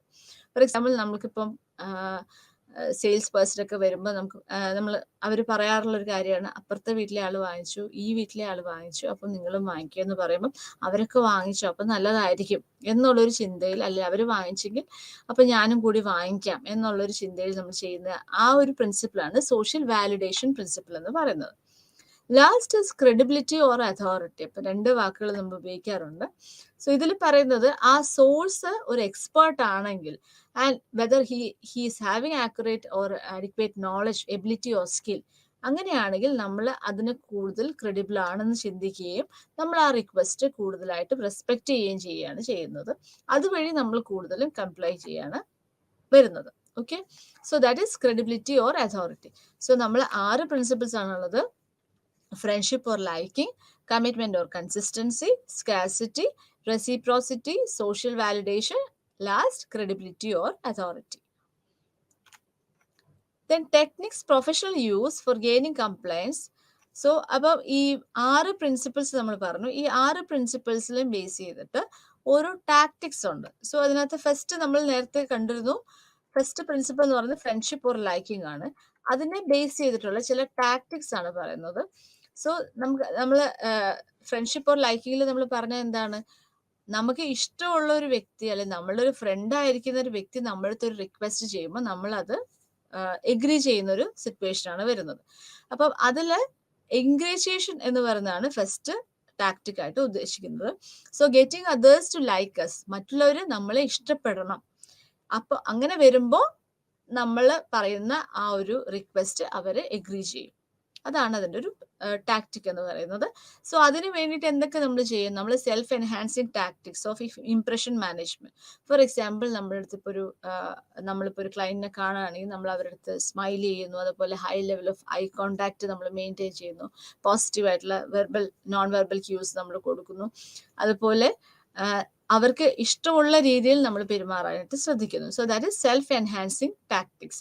Then other enhancing tactics, for example നമ്മൾ അവരെ ഫ്ലാറ്റർ ചെയ്യുന്നു, അവർ നല്ല അവരുടെ ഗുണഗണങ്ങൾ നമ്മൾ വർണ്ണിക്കുന്നു, അതുപോലെ അവരെന്താണോ ടാർഗറ്റ് പേഴ്സൺ എന്താണോ പറയുന്നത് അത് ശരിയാണ്, മാഡം അത് പറയുന്നത് ശരിയാണ്, അല്ലെങ്കിൽ സാർ അത് പറയുന്നത് ശരിയാണെന്ന് പറഞ്ഞിട്ട് അവർ പറയുന്ന സ്റ്റേറ്റ്മെന്റ്സിനോട് നമ്മൾ എഗ്രി ചെയ്യുന്നു. അപ്പൊ അവർ പറയുന്ന കാര്യങ്ങളിൽ നമുക്ക് താല്പര്യമുണ്ടെന്ന് നമ്മൾ കാണിക്കുന്നു. അതുപോലെ അവർക്ക് എന്തെങ്കിലുമൊക്കെ സ്മോൾ ഗിഫ്റ്റ്സ് അല്ലെങ്കിൽ ഫേവേഴ്സ് നമ്മൾ കൊടുക്കുന്നു. സോ ഇതൊക്കെ വഴി ആണ് നമ്മൾ ഒരു അതർ എൻഹാൻസ്മെന്റ് ടാക്ടിക്സ് പറയുന്നത്. Then self promotion. അപ്പോൾ നമ്മളുടെ എന്തെങ്കിലും പ്രീവിയസ് അച്ചീവ്മെന്റ്സ് കാണിച്ചു കഴിയുമ്പോഴേക്കും അപ്പൊ അവർക്ക് ആ ഒരു കോൺഫിഡൻസ് നമ്മളിൽ വരുന്നു, ഈ വ്യക്തി മിടുക്കനാണ് അല്ലെങ്കിൽ മിടുക്കിയാണ്, അപ്പൊ അവരോട് ചേർന്ന് നിന്നാൽ നല്ലതായിരിക്കും എന്ന് നമ്മൾ ചിന്തിക്കുകയാണ്. So that is self promotion. Then improving self image. അത് നേരത്തെ പറഞ്ഞ പോലെ പോസിറ്റീവ് ആയിട്ടുള്ള നോൺ വെർബൽ ക്യൂസ് കൊടുക്കുക, പ്രസന്റബിൾ ആയിട്ടുള്ള അപ്പിയറൻസ് കാര്യങ്ങളൊക്കെ വരുന്നു. Then incidental similarity. Incident similarity എന്ന് പറയുമ്പോൾ അവിടെ വെച്ച് നമ്മൾ പറയാണ്, ഇത് ഞാനും ആ നാട്ടുകാരി തന്നെയാണ്, അപ്പൊ ദൂരെയുള്ളവരൊക്കെയാണെന്ന് ഞാനും ആ നാട്ടുകാരി തന്നെയാണ്, അല്ലെങ്കിൽ ഞാനും ആ കോളേജിൽ തന്നെയാണ് പഠിച്ചത്, എനിക്ക് അറിയുന്നവർ ഇന്ന ആളുകൾ ആ കോളേജിലുള്ളവർ തന്നെയാണ് എന്നൊക്കെ പറയുമ്പോൾ ആ ഒരു ഇൻസിഡന്റൽ സിമിലാരിറ്റി വരികയാണ് ചെയ്യുന്നത്. സോ അപ്പൊ അതുവഴിയൊക്കെ നമുക്ക് ആ ഒരു വ്യക്തി നമ്മളുടെ ഒരു സ്നേഹം പിടിച്ചു പറ്റുകയാണ് ചെയ്യുന്നത്. അങ്ങനെ അവർ പറയുന്നത് നമ്മൾ എഗ്രി ചെയ്യുന്ന ഒരു സിറ്റുവേഷൻ, അല്ലെങ്കിൽ അവരുടെ റിക്വസ്റ്റ് എഗ്രി ചെയ്യുന്ന ഒരു സാഹചര്യമാണ് വരുന്നത്. So that is tactics based consistency tactic ആണ് പറയുന്നത്. അത് it's based upon the principle of commitment or consistency. So അതിനെ ബേസ് ചെയ്തിട്ടുള്ള ടാക്ടിക്സിൽ ഒന്ന് പറയുന്നത് foot in the door technique ആണ് പറയുന്നത്. So foot in the door എന്ന് പറയുമ്പോൾ ആദ്യം ഒരു ചെറിയ റിക്വസ്റ്റിൽ തുടങ്ങിയിട്ട് അത് ഓക്കെ പറഞ്ഞു കഴിയുമ്പോഴേക്കും വലിയ റിക്വസ്റ്റിലേക്ക് പോവുകയാണ് ചെയ്യുന്നത്. സോ ഓൾറെഡി നമ്മൾ കമ്മിറ്റ് ചെയ്തതുകൊണ്ട് നമ്മൾക്ക് ആദ്യം ഒരു സ്മോളർ റിക്വസ്റ്റ് വരുമ്പോൾ ശരി നമ്മളത് വാങ്ങിക്കാം അല്ലെങ്കിൽ നമ്മളത് ചെയ്യാം എന്ന് പറയുന്നു. അപ്പം അങ്ങനെയാണെങ്കിൽ ഇത് ഈ ഒരു റിക്വസ്റ്റ് കൂടി നമ്മൾ കൊടുക്കുമ്പോൾ നമ്മൾ ആദ്യമേ പറഞ്ഞു പോയല്ലോ എന്നോർത്തിട്ട് നമ്മളത് കമ്മിറ്റ് ചെയ്യുന്ന ഒരു സാഹചര്യമാണ്. So that is foot in the door technique. So നമുക്ക് തന്നെ അറിയാം, ഇപ്പോൾ ഒരു മൊബൈൽ കമ്മ്യൂണിക്കേഷൻ സർവീസസ് ആദ്യമേ വന്നത്. സോ അവർ ആദ്യമേ ഫ്രീ കോളിങ്ങും ഡേറ്റ സർവീസൊക്കെ പറഞ്ഞു. അത് കഴിഞ്ഞിട്ട് പിന്നെ കുറച്ച് കാര്യങ്ങൾ നമ്മൾ അത് ഉപയോഗിച്ച് ശീലിച്ചു കഴിഞ്ഞപ്പോഴേക്കും അവർ പയ്യെ ചാർജസ് കൂട്ടാൻ തുടങ്ങി. ഇപ്പൊ ചാർജസ് വന്നു കഴിയുമ്പോൾ മറ്റേ ഇത് കൂടാതെയുള്ള ബാക്കിയുള്ള മൊബൈൽ കമ്മ്യൂണിക്കേഷൻ സർവീസസുമായിട്ട് മാച്ച് ചെയ്ത് നോക്കുമ്പോൾ ഏകദേശം അതേപോലെ തന്നെ റേറ്റ് അവരും ഈടാക്കുന്നുണ്ട്. പക്ഷെ നമ്മൾ ഓൾറെഡി കമ്മിറ്റ് ചെയ്തുകൊണ്ട് നമ്മൾ അതിൽ നിന്ന് മാറ്റുന്നില്ല എന്നുള്ളതാണ്. So that is foot in the door technique. അടുത്തത് ലോ ബോൾ പ്രൊസീജിയർ ആണ്. ലോ ബോൾ പ്രൊസീജിയറിൽ പറയുന്നത് this involves offering an attractive deal to the customers but then after they accept the changing that offer in some way. അപ്പം ആ ഒരു ആദ്യമേ accept ചെയ്തതിന് ശേഷം നമ്മൾ പറയുന്നു ആ ഒരു ഓഫറിൽ ഇന്ന ചെറിയ ഇഷ്യൂസ് ഉണ്ട് എന്ന് നമ്മളടുത്ത് പറയണം. അപ്പൊ നമുക്ക് എന്താണ്, അത് അത്ര ലാഭകരമല്ല, നമ്മൾ പിന്നീട് മനസ്സിലാക്കുകയാണ് ചെയ്യുന്നത്. പക്ഷെ നമ്മൾ ഓൾറെഡി കമ്മിറ്റ് ചെയ്തുകൊണ്ട് നമ്മൾ അതുമായിട്ട് മുമ്പോട്ട് പോവുകയാണ് ചെയ്യുക. So that is low ball procedure. Then അടുത്തത് bait and switch tactic. So ഇതിൽ പറയുന്നത് നമ്മളുടെ അടുത്ത് കടകളിലൊക്കെ നമുക്ക് കാണാൻ പറ്റും, ഇപ്പൊ 75% ഫ്ലാറ്റ് ഓഫ് എന്ന് പറഞ്ഞിട്ട് 4 സെലക്ടഡ് ഐറ്റംസ് എന്നുള്ളത് ചിലപ്പോൾ താഴെ വളരെ ചെറിയ ലെറ്റേഴ്സിലായിരിക്കും കൊടുത്തിരിക്കുക. സോ അപ്പം അങ്ങനെ വരുമ്പോൾ നമ്മൾ ആ ഫ്ലാറ്റ് 75% ഓഫ് എന്ന് പറയുന്നതായിരിക്കും നമ്മൾ കാണുക. അപ്പൊ നമ്മൾ കടയിൽ കയറി കഴിഞ്ഞിട്ട്, ആ ഷോപ്പിൽ കയറി കഴിഞ്ഞിട്ട് നമ്മൾ നോക്കുമ്പോഴായിരിക്കും ഈ 75% ഓഫ് എന്ന് പറയുന്നത് ഇപ്പം അൺഅവൈലബിൾ ആയിരിക്കും, അല്ലാതെ വളരെ ലോ ക്വാളിറ്റിയിലായിരിക്കും നിൽക്കുക. അപ്പൊ അവിടെ കുറച്ചും കൂടി ഒരു ഹയർ ക്വാളിറ്റിയിൽ, അല്ലെങ്കിൽ ഇപ്പോൾ ഒരു 50% ഓഫിൽ വരുന്ന വേറൊരു ഐറ്റംസ് അവിടെ കാണുമ്പോൾ നമ്മൾ അത് വാങ്ങിച്ചിട്ട് പുറത്തേക്ക് ഇറങ്ങുന്നതാണ് സംഭവിക്കാം. സോ എന്തായാലും നമ്മൾ കയറിയില്ലേന്ന് ഓർത്തിട്ട് നമ്മൾ വാങ്ങിക്കുന്ന ഒരു സാഹചര്യം നമുക്ക് അവിടെ കാണാൻ സാധിക്കും. So that is bait and switch tactic. Then അടുത്തത് റെസിപ്രോസിറ്റിനെ ബേസ് ചെയ്തിട്ടുള്ള ടാക്ടിക്സ് ആണ്. റെസിപ്രോസിറ്റി പ്രിൻസിപ്പിളിനെ ബേസ് ചെയ്തിട്ടുള്ള ടാക്ടിക്സ്. അതിനകത്ത് ഫസ്റ്റ് വരുന്നത് door in the face. So door in the ഫേസിൽ പറയുന്നത് എന്താണ്, ആദ്യം ഒരു ലാർജർ റിക്വസ്റ്റ് ആണ് നമ്മളടുത്ത് ചോദിക്കുക, അപ്പൊ നമ്മളത് റെഫ്യൂസ് ചെയ്യാണ് ചെയ്യുന്നത്. അപ്പൊ അത് നമ്മൾ റെഫ്യൂസ് ചെയ്ത് കഴിയുമ്പോൾ അവർ ഒരു സ്മോളർ റിക്വസ്റ്റിലേക്ക് വരികയാണ് ചെയ്യുന്നത്. സോ അപ്പൊ അതും നമ്മൾ റെഫ്യൂസ് ചെയ്യണം. അപ്പൊ ആദ്യത്തെ ആ ലാർജർ റിക്വസ്റ്റിൽ നിന്ന് അവർ സ്മോളർ റിക്വസ്റ്റിലേക്ക് കൊണ്ടുവന്നു. സോ അപ്പൊ അങ്ങനെ വരുമ്പം ആ ഒരു റിക്വസ്റ്റ് നമ്മൾ ഏറ്റെടുക്കുകയാണ് ചെയ്യുന്നത്. അതിനനുസരിച്ച് നമ്മളുടെ ബിഹേവിയർ ചേഞ്ച് ചെയ്യുന്നതിനാണ് നമ്മൾ door in the face tactic എന്ന് പറയുന്നത്. Okay, so foot in the ഡോറിന്റെ നേരെ ഓപ്പോസിറ്റ് ആണ് ഡോർ ഇൻ ദ ഫേസ് എന്ന് പറയുന്നത്. അടുത്തത് ഫുട്ട് ഇൻ ദ മൗത്ത് ആണ്. So when people feel that they are in A relationship with another person. അപ്പോൾ നമ്മൾക്ക് അറിയുന്ന ഒരു വ്യക്തിയുമായിട്ട് ആ വ്യക്തിക്ക് ഒരു റിലേഷൻഷിപ്പ് ഉണ്ടെങ്കിൽ അതിനെ ബേസ് ചെയ്തിട്ട് നമ്മൾ ആ ഒരു റിക്വസ്റ്റ് ഏറ്റെടുക്കും. അതാണ് foot in the mouth technique എന്ന് പറയുന്നത്. ഒരു ഇനീഷ്യൽ റിക്വസ്റ്റ് വരുന്നു, അപ്പോൾ ടാർഗറ്റ് പേഴ്സൺ അത് എടുക്കണോ വേണ്ടയോ എന്ന് നമ്മൾ ചിന്തിക്കുന്ന സമയത്ത് അവർ പറയുന്നു ഇന്നിപ്പോൾ ഇത് എടുക്കുകയാണെങ്കിൽ ഈ ഒരു സ്മോൾ ഇൻസെന്റീവ് കൂടി നിങ്ങൾക്ക് കിട്ടും എന്ന് പറയുന്നു. സോ ആ ഒരു ടാക്ടിക്ക് ശരിക്കും പറയുന്നത് ആ ഒരു ഡീല് കുറച്ചുകൂടി സ്വീറ്റൻ ചെയ്യാനാണ് ചിന്തിക്കുന്നത്. സോ അപ്പോൾ നമ്മൾ ആ ഒരു സിറ്റുവേഷനിൽ നമ്മുടെ മൈൻഡ് ഓക്കെ ആവുന്ന സമയത്ത് യെസ് ഓർ നോ നമ്മൾ പറയാനായിട്ട് എടുക്കുന്ന ആ സമയത്തിൽ തന്നെ അവർ ആ ഒരു സ്മോൾ ഇൻസെന്റീവിനെ പറ്റിയിട്ട് പറയുകയാണ് ചെയ്യുന്നത്. നമ്മൾ ഇത് ഇപ്പൊ നമ്മളുടെ വീഡിയോയിൽ വരുന്ന സെയിൽസ് പേഴ്സൺസിലൊക്കെ അവരെടുക്കുന്ന ഓരോ ടാക്ടിക്സുമായിട്ട് ഇത് നമ്മൾ മാച്ച് ചെയ്ത് നോക്കുമ്പോൾ കുറച്ചും കൂടി നമുക്ക് പഠിക്കാനും ഈസി ആയിരിക്കും. ദെൻ അടുത്തത് സ്കാർസിറ്റി പ്രിൻസിപ്പിൾ ആണ്. സ്കാർസിറ്റി പ്രിൻസിപ്പിളിനെ ബേസ് ചെയ്തിട്ടുള്ള ടാക്ടിക്സ് ആണ്.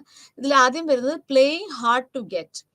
സോ ഇതിൽ പറയുന്നത് ആദ്യമേ നമ്മളുടെ അടുത്ത് പറയുന്നത് ലിമിറ്റഡ് സ്റ്റോക്ക് ആണ് എന്ന് നമ്മൾ പറയുമ്പോൾ നമ്മൾക്ക് അത് വാങ്ങിക്കാനുള്ള ഒരു ടെൻഡൻസി വരികയാണ് ചെയ്യുന്നത്. സോ ലിമിറ്റഡ് സ്റ്റോക്ക് എന്ന് പറയുന്നത് that is playing hard to get.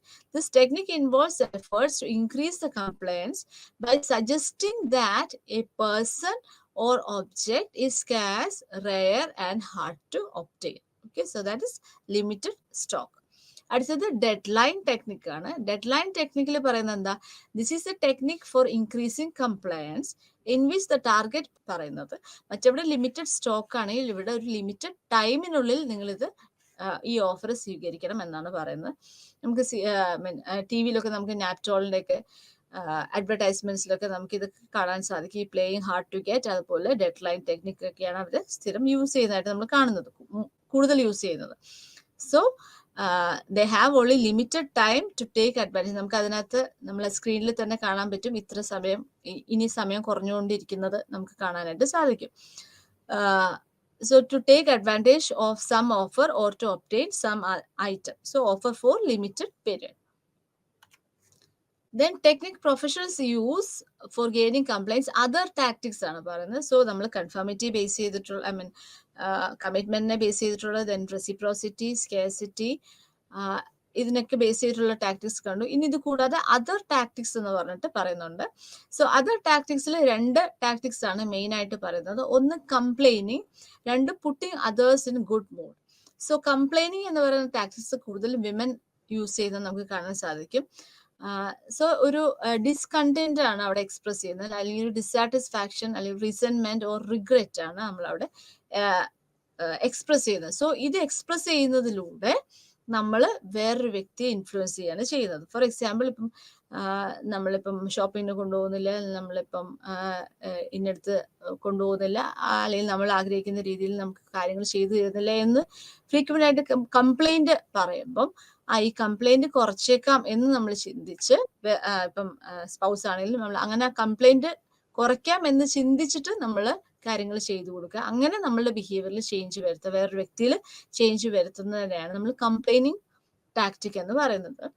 So complaining involves expressions of discontent and dissatisfaction with oneself or some aspect of the external world, and often such statements are simple expressions of personal states. Then അടുത്തത് putting others in good mood. അപ്പൊ ഇതിന് നമ്മൾ പറയുന്നത്, നമ്മുടെ ഭാഷയിൽ നമ്മൾ പറയുന്ന ഒരു കാര്യമാണ് സോപ്പിട്ട് നിൽക്കുക എന്ന് പറയുന്നത്. സോ ആദ്യമേ ആളുകളുടെ മൂഡ് എങ്ങനെയാണെന്ന് നമ്മൾ നോക്കിയിട്ട് ആ മൂഡ് ഒരു ഗുഡ് മൂഡിൽ ആക്കിയതിന് ശേഷം, അല്ലെങ്കിൽ ഗുഡ് മൂഡിലാണോ എന്ന് നമ്മൾ നോക്കിയതിന് ശേഷം നമ്മൾ റിക്വസ്റ്റ് വെക്കുന്നതിനാണ് putting others in good mood tactic എന്ന് പറയാം. So people's mood often exert a strong effect on their behavior, and it seems that this principle also holds with respect to compliance. So when individuals are in a good mood, they tend to be more willing to say yes to various requests than when they are in a neutral or negative mood. So നമ്മളൊരു neutral അല്ലെങ്കിൽ negative മൂഡിൽ ഇരിക്കുന്നതിനേക്കാൾ നമ്മളൊരു positive മൂഡിൽ ഇരിക്കുകയാണെങ്കിൽ നമ്മളുടെ ആ ഒരു willingness to say yes will be more എന്നാണ് മനസ്സിലാക്കേണ്ടത്. സോ ഇതാണ് basic principles and the corresponding tactics. അത് ഇമ്പോർട്ടൻ്റ് ആണ്. എക്സാം പോയിന്റ് ഓഫ് വ്യൂവിൽ നമ്മൾ സ്ഥിരമായിട്ട് നമ്മൾ ഈ ചോദ്യങ്ങളെല്ലാം കാണാറുണ്ട്. ദെൻ അടുത്ത ഏരിയ ഓഫ് സോഷ്യൽ ഇൻഫ്ലുവൻസ് എന്ന് പറയുന്നതാണ് ഒബീഡിയൻസ്. സോ ഒബീഡിയൻസ് എന്ന് പറയുമ്പോൾ എന്താ? ഒബേ എന്ന് പറയുന്ന ഒരു വാക്കാണ് നമ്മളിപ്പോൾ ചിന്തിക്കേണ്ടത്. സോ അവിടെ ഒരു ഓർഡർ ഉണ്ടാവും, അതുപോലെ ഈ ഓർഡർ തരുന്നത് ഒരു അതോറിറ്റി ഫിഗർ ആയിരിക്കും. So obedience is a form of social influence where an individual acts in response to a direct order from another individual. So ഒരു ഡയറക്റ്റ് ഓർഡർ ആയിരിക്കും വരിക. ആ ഓർഡറിനനുസരിച്ച് നമ്മളുടെ ബിഹേവിയർ അല്ലെങ്കിൽ തോട്ട്സിൽ, ഫീലിങ്സിൽ, ആറ്റിറ്റ്യൂഡ്സിൽ ചേഞ്ചസ് വരികയാണ് അവിടെ ചെയ്യുന്നത്. So in response to a direct order from another individual who is actually an authority figure. Then obedience occurs when you are told to do something. അപ്പം ടോൾഡ് ടു ഡു സംതിങ് എന്ന് പറയുമ്പോൾ it should be from an authority. Whereas conformity happens through social pressure. കൺഫർമിറ്റിയിൽ ഒരു മെജോറിറ്റിയുടെ norms എന്താ പറയുന്നത് അതനുസരിച്ച് നമ്മൾ ചെയ്യാണ്. പക്ഷെ ഇവിടെ ഒരു അതോറിറ്റിയാണ് വരുന്നത്. ആൻഡ് ഒബീഡിയൻസിൽ എപ്പോഴും നമുക്കൊരു hierarchy of power or status കാണാൻ സാധിക്കും. ഓക്കെ, പക്ഷെ നമുക്കറിയാം ഇപ്പൊ compared to compliance or conformity, obedience വളരെ കുറവായിട്ടായിരിക്കും നമുക്ക് കാണാൻ സാധിക്കുക. So it's less frequent than conformity and compliance. കാരണം എന്താ വെച്ച് കഴിഞ്ഞാൽ ഈവൻ ദോ നമുക്ക് അതോറിറ്റിയും പവറും ഉണ്ടെങ്കിലും ആളുകൾ എപ്പോഴും അവരുടെ കാര്യങ്ങൾ നടപ്പിലാക്കാൻ വേണ്ടിയിട്ട് അവര് അത്തരത്തില് ഇപ്പം ഡയറക്റ്റ് ഓർഡേഴ്സ് കൊടുക്കുന്നതിനേക്കാളും റിക്വസ്റ്റ് വഴി കാര്യങ്ങൾ നടപ്പിലാക്കാനാണ് ശ്രമിക്കാറ്. So because even persons who possess authority and power generally prefer to exert it through the velvet glove, through requests rather than direct orders. Then forms of human obedience. അപ്പൊ ഏതൊക്കെ രീതിയിലാണ് അല്ലെങ്കിൽ ഏതൊക്കെ തലത്തിലാണ് നമ്മുടെ obedience വരുന്നത്? ഒന്ന് ഒബീഡിയൻസ് ടു ലോസ്. നമുക്കറിയാം ലോസ് അല്ലെങ്കിൽ റൂൾസിനോട് നമ്മൾ ഒബേ ചെയ്ത് നിൽക്കാറുണ്ട്. Then obedience to social norms. Then obedience to monarch, government, organisation, religion or church. Then obedience to God. Then obedience to self imposed constraints such as a vow of chastity. Then obedience of a spouse or child to a husband or wife or the parent respectively. Then obedience to management in a workplace. So ഒരു work പ്ലേസിൽ ഒരു മാനേജറിൻ്റെ അടുത്ത് നമ്മൾ എങ്ങനെ obey ചെയ്യുന്നു, അല്ലെങ്കിൽ ഇപ്പോൾ ഒരു സ്പൗസിനോട് അല്ലെങ്കിൽ ഒരു ചൈൽഡ് ഒരു പേരന്റിനോട് എങ്ങനെ ഒബേ ചെയ്യുന്നു. അതുപോലെ നമുക്ക് എക്സ്ട്രാ മാരിറ്റൽ റിലേഷൻഷിപ്പ് പാടില്ല എന്ന് നമ്മൾ ചിന്തിക്കുന്നത്. സോ അതൊരു സെൽഫ് ഇമ്പോസ്ഡ് ആയിട്ടുള്ള കൺസ്ട്രെയിൻസ് ആണ്. അതിനോട് നമ്മൾ ഒബേ ചെയ്ത് നിൽക്കുന്നു. അല്ലെങ്കിൽ ദൈവത്തിനോട് അല്ലെങ്കിൽ നമ്മളുടെ വിശ്വാസം ഏതാണ്, നമ്മുടെ റിലീജിയൻ ഏതാണ്, ചർച്ച് അല്ലെങ്കിൽ ഓർഗനൈസേഷൻ, അതിനോട് നമ്മൾ ഒബേ ചെയ്ത് നിൽക്കുന്നു. സോഷ്യൽ നോംസ് എന്താണോ അതിനോട് നമ്മൾ ഒബേ ചെയ്ത് നിൽക്കുന്നു. ഫോർ എക്സാമ്പിൾ ഇപ്പോൾ സ്മോക്കിംഗ് സ്ട്രിക്ട്ലി പ്രൊഹിബിറ്റഡ് എന്ന് പറയുമ്പോൾ ആ സോഷ്യൽ നോമിനോട് നമ്മൾ ഒബീഡിയൻസ് നമ്മൾ കാണിക്കുന്നുണ്ട്. ദെൻ ലോസിനോട് നമ്മൾ ഒബേ ചെയ്ത് നിൽക്കുന്നു. So these are some of the forms of human obedience. Then ഇതുമായിട്ട് റിലേറ്റ് ചെയ്തിട്ടുള്ള കുറച്ച് എക്സ്പെരിമെന്റ്സ് ആണ്. സോ ഇതിനകത്ത് ആദ്യം പറയുന്നത് മിൽഗ്രമിന്റെ എക്സ്പെരിമെന്റ് ആണ്. സോ നമ്മള് കൺഫർമിറ്റി പറയുമ്പോൾ സോളമൻ ഇ ആഷനെ ഓർക്കുക. ദെൻ കംപ്ലൈൻസ് പറയുമ്പോൾ സിയാൽഡിനി, റോബർട്ട് സിയാൽഡിനി ആണ് കൺഫർമിറ്റി കംപ്ലൈൻസ് എക്സ്പെരിമെന്റ്സ് ഒക്കെ കൂടുതൽ നടത്തിയിരിക്കുന്നത്. അതുപോലെ ഒബീഡിയൻസ് വരുമ്പോൾ മിൽഗ്രാം തന്നെയാണ് നമ്മൾ കൂടുതലും ഓർക്കുന്നത്. So Milgram, then Stanford experiment, ഇതൊക്കെയാണ് നമ്മൾ മെയിൻ ആയിട്ട് കാണുന്ന എക്സ്പെരിമെന്റ്സിൽ പറയുന്നത്. സോ ഫസ്റ്റ് മിൽഗ്രാമിന്റെ എക്സ്പെരിമെന്റിൽ the first of which was carried out in 1961. 1961 ഈ ഒരു ഫസ്റ്റ് എക്സ്പെരിമെന്റ് കണ്ടത്. സോ ഇതിൽ പറയുന്നത് ഒരു ഇലക്ട്രിക് ഷോക്ക് നമ്മൾ കൊടുക്കുകയാണ് ചെയ്യുന്നത്. സോ സിവിലിയൻസിന് മിൽഗ്രംസ് ഇതിൽ പറയുന്നത് ഒരു ലേണറും അതുപോലെ ഒരു ടീച്ചറുമാണ് അവിടെ വരുന്നത്. സോ ടീച്ചർ ശരിക്കും പറയുന്ന ടീച്ചറാണ് അവിടെ റിയൽ പാർട്ടിസിപ്പന്റ്, ആൻഡ് ലേണർ എന്ന് പറയുന്നത് എക്സ്പെരിമെന്ററിന്റെ കോൺഫെഡറേറ്റ് ആണ്. സോ പക്ഷെ ഈ ടീച്ചർ വിചാരിക്കുന്നത് അവരും ഒരു റിയൽ ടീച്ചർ ആയിട്ട് തന്നെയാണ് അവരെ കണക്കാക്കുന്നത്. ഈവൻ ദോ അവര് സിവിലിയൻസ് ആയിട്ടുള്ള വോളണ്ടിയേഴ്സ് ആണെങ്കിൽ പോലും അവർ ആ രീതിയിലാണ് ചിന്തിക്കുന്നത്. സോ അപ്പൊ ഈ ലേണേഴ്സ് എപ്പോ തെറ്റുത്തരം പറഞ്ഞിട്ടുണ്ടെങ്കിലും ടീച്ചേഴ്സ് ഷോക്ക് കൊടുക്കണം എന്നുള്ളതാണ്. അപ്പൊ ഷോക്ക് 15 to 450 വോൾട്സ് വരെയാണ് ആ ഷോക്ക് പറയുന്നത്. ആ ഷോക്കും വളരെ ഫേക്ക് ആയിട്ടുള്ള ഷോക്കാണ്, റിയൽ ഷോക്ക് അല്ല. അതുപോലെ ഈ ഷോക്ക് കിട്ടുന്നുണ്ട് എന്ന് പറയുന്ന അല്ലെങ്കിൽ കിട്ടാനായിട്ട് ഇരിക്കുന്ന ലേണേഴ്സും അവരും റിയൽ ആയിട്ടുള്ള പാർട്ടിസിപ്പൻസ് അല്ല, അവരും കോൺഫെഡറേറ്റ്സ് ആണ്. അപ്പോൾ എപ്പോ തെറ്റുത്തരം പറഞ്ഞിട്ടുണ്ടെങ്കിലും നമ്മൾ ഷോക്ക് കൊടുക്കണം എന്നുള്ളതാണ് എക്സ്പെരിമെന്ററിന്റെ ഇൻസ്ട്രക്ഷൻ പറയുന്നത്. സോ ഓരോ പ്രാവശ്യം തെറ്റുത്തരം പറയുമ്പോഴും ആ ഷോക്കിന്റെ ലെവൽ കൂട്ടി കൊണ്ടുവരാനാണ് പറയുന്നത്. 15 മുതൽ കൂട്ടി 450 വരെ വോൾട്സ് വരാനായിട്ടാണ് പറയുന്നത്. സോ അതിനകത്ത് 300 വരുമ്പോഴേക്ക് 300 വരെ ആവുമ്പോഴേക്കും ആളുകൾ ചിലപ്പോൾ ഫെയിന്റ് ചെയ്യുന്നത് കാണാറുണ്ട്. പക്ഷെ എന്നാൽ പോലും കണ്ടിന്യൂസ് ആയിട്ട് ഷോക്ക് കൊടുക്കുന്ന സീനും നമ്മൾ കാണുന്നു. സോ ഇതിൽ നിന്ന് മനസ്സിലാക്കുന്നത് എക്സ്പെരിമെന്റർ എന്താണോ പറയുന്നത്, നമ്മുടെ ഹയർ അതോറിറ്റി എന്ത് പറഞ്ഞു, അപ്പം അതനുസരിച്ച് നമ്മൾ ഒബേ ചെയ്ത് നിൽക്കുകയാണ്. അവിടെ ഒരു വേറെ കൺസിഡറേഷനോ അല്ലെങ്കിൽ അവിടെ തെറ്റുണ്ടോ ശരിയുണ്ടോ ഇതിനെ കുറിച്ചിട്ടോ ഒന്നും ആളുകൾ ചിന്തിക്കുന്നില്ല. അപ്പൊ ഒരു ഡിസ്ട്രക്റ്റീവ് ലെവൽ ഓഫ് ഒബീഡിയൻസിനെ പറ്റിയിട്ടാണ് ഇദ്ദേഹം പറയുന്നത്. So the experimenter proves that obedience is something humans teach one another and follow through with. So Milgram thinks that the problem lies in the structure of the society. അപ്പോൾ സൊസൈറ്റിയുടെ ഒരു സ്ട്രക്ചറിലാണ് ഈ problem നിൽക്കുന്നത്. അപ്പോൾ അവിടെ നമ്മൾ ഡയറക്ട്ലി റെസ്പോൺസിബിൾ അല്ല, higher authority പറയുന്നു ഞാനത് ചെയ്യുന്നു എന്നുള്ളതാണ് ചിന്തിക്കുക. അപ്പോൾ അവിടെ ആ വ്യക്തിക്ക് എന്തെങ്കിലും ഹാനി സംഭവിച്ചാലും അത് എൻ്റെ ഉത്തരവാദിത്തം അല്ല എന്ന ചിന്തയിലൂടെയാണ് നമ്മൾ പോകുന്നതെന്നാണ് പറയുന്നത്. So people are just following the orders of superiors and are not directly responsible for his or her actions. അടുത്തത് സ്റ്റാൻഫോർഡ് പ്രിസൺ എക്സ്പെരിമെന്റ് ആണ്. അപ്പൊ ഇതിലും പറയുന്നത് ഒരു ഗ്രൂപ്പ് ഓഫ് വോളണ്ടിയേഴ്സിനെ 2 ഗ്രൂപ്പായി തിരിച്ചു. അതിനകത്ത് ഒരു ഗ്രൂപ്പ് എന്ന് പറയുന്നത് പ്രിസൺ ഗാർഡ്സും മറ്റേ ഗ്രൂപ്പ് പ്രിസണേഴ്സും ആണ്.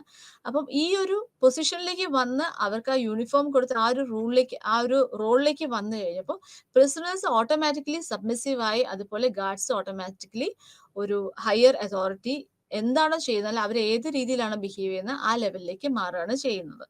സോ ഈവൻ ദോ നമുക്കറിയാം, പ്രിസണേഴ്സിന് അറിയാം അവരും നമ്മൾ ഒരേപോലെ വോളണ്ടിയേഴ്സ് ആണെന്ന് അറിഞ്ഞാൽ പോലും ആ ഒരു യൂണിഫോം വരുമ്പോൾ, യൂണിഫോം ഇട്ട് അവർ നിൽക്കുമ്പം അവരെ ഒബേ ചെയ്യുന്ന ഒരു സാഹചര്യം നമ്മൾ കാണുന്നു. So it's study the behavior of people in groups, and in particular the willingness of people to obey orders and adopt abusive roles in the situation where they were placed in the position of being submissive or dominant by a higher authority. So prison guards ആയിട്ട് വരുന്നു, അടുത്തത് prisoners ആയിട്ട് വരുന്നു. അപ്പൊ prisoners submissive role adopt ചെയ്യുന്നു, അതുപോലെ guards ഒരു dominant റോളും അവിടെ അഡോപ്റ്റ് ചെയ്യാണ് ചെയ്യുന്നത്. അടുത്തത് ഹോഫ്ലിംഗ് ഹോസ്പിറ്റൽ എക്സ്പെരിമെന്റ് ആണ്. അപ്പൊ ഇതിൽ പറയുന്നത് നഴ്സ് ഫിസിഷ്യൻ റിലേഷൻഷിപ്പിലാണ് പറയുന്നത്. സോ ഫിസിഷ്യൻ ആണ് അവിടെ ഒരു ഹയർ അതോറിറ്റി ആയിട്ട് നിൽക്കുന്നത്. അപ്പൊ ഫിസിഷ്യൻ എന്താണോ പറയുന്നത് അതനുസരിച്ച് നഴ്സസ് ബിഹേവ് ചെയ്യാണ് ചെയ്യുന്നത്. സോ നഴ്സസ് അവരെ അൺഅവെയർ ആണ്, ലൈക്ക് അവരും ഈ എക്സ്പെരിമെന്റ് ഒരു പാർട്ടാണ്, അവര് പാർട്ടിസിപ്പന്റ് ആണെന്ന് അറിയുന്നില്ല. അപ്പൊ ഡോക്ടേഴ്സ് പറയാണ് ഡേഞ്ചറസ് ആയിട്ടുള്ള ഡോസസ്, ഫിക്ഷണൽ ആയിട്ടുള്ള ഡ്രഗ് ആണ് അവർ കൊടുക്കുന്നത്, പക്ഷെ അത് നഴ്സസ് അറിയില്ല. പക്ഷെ ആ ഡോസ് കൊടുക്കാൻ പറയുമ്പോൾ 21 out of 22 നഴ്സസും ഈ ഓവർഡോസ് ഓഫ് മെഡിസിൻ കൊടുക്കാനായിട്ട് വില്ലിങ്നെസ് കാണിക്കാൻ അല്ലെങ്കിൽ കൊടുക്കാനായിട്ട് തയ്യാറാവുകയാണ് ചെയ്യുന്നത്.